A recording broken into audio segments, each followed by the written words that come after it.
Hello, thank you for joining with me.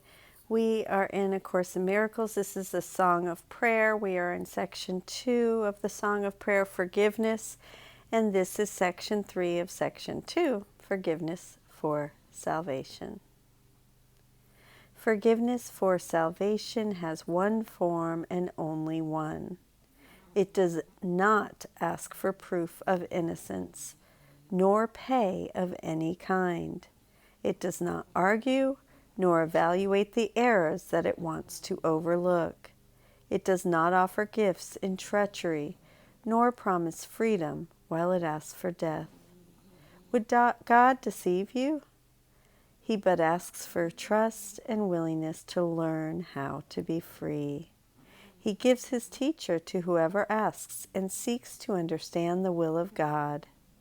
His readiness to give lies far beyond your understanding and your simple grasp. Yet he has willed you learn the way to him, and in his willing there is certainty. You, child of God, the gifts of God are yours, not by your plans, but by his holy will. His voice will teach you what forgiveness is and how to give it as he wills it be. Do not, then, seek to understand what is beyond you yet, but let it be a way to draw you up to where the eyes of Christ become the sight you choose. Give up all else, for there is nothing else. When someone calls for help in any form, he is the one to answer for you. All that you need do is to step back and not to interfere. Forgiveness for salvation is his task, and it is he who will respond for you.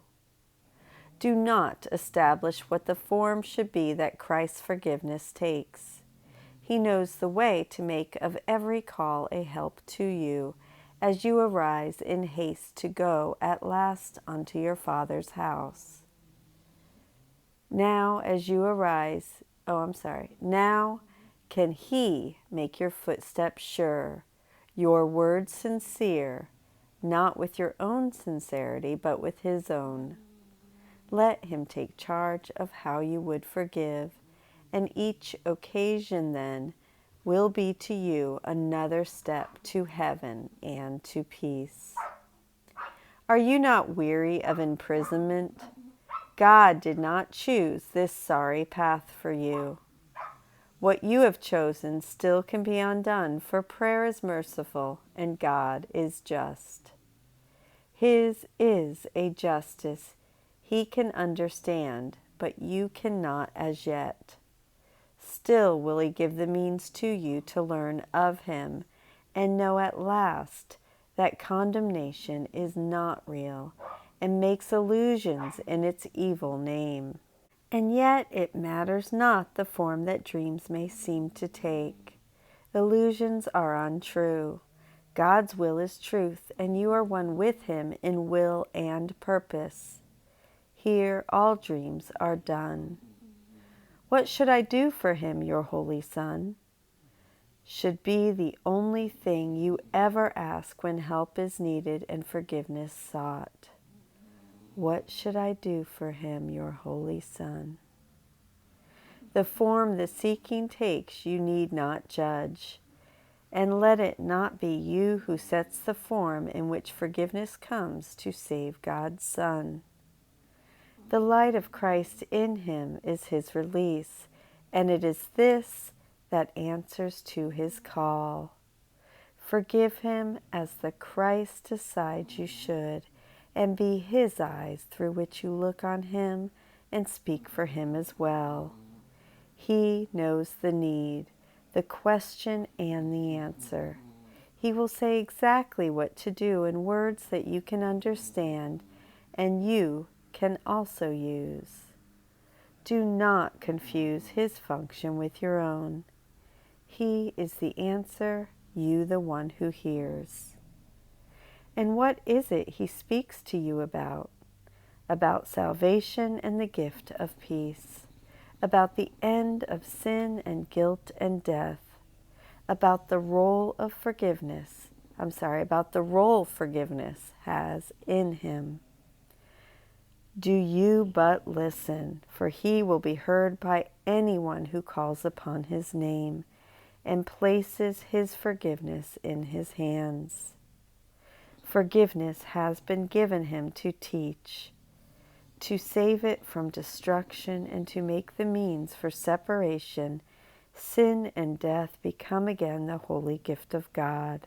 Prayer is his own right hand made free to save, as true forgiveness is allowed to come from his eternal vigilance and love.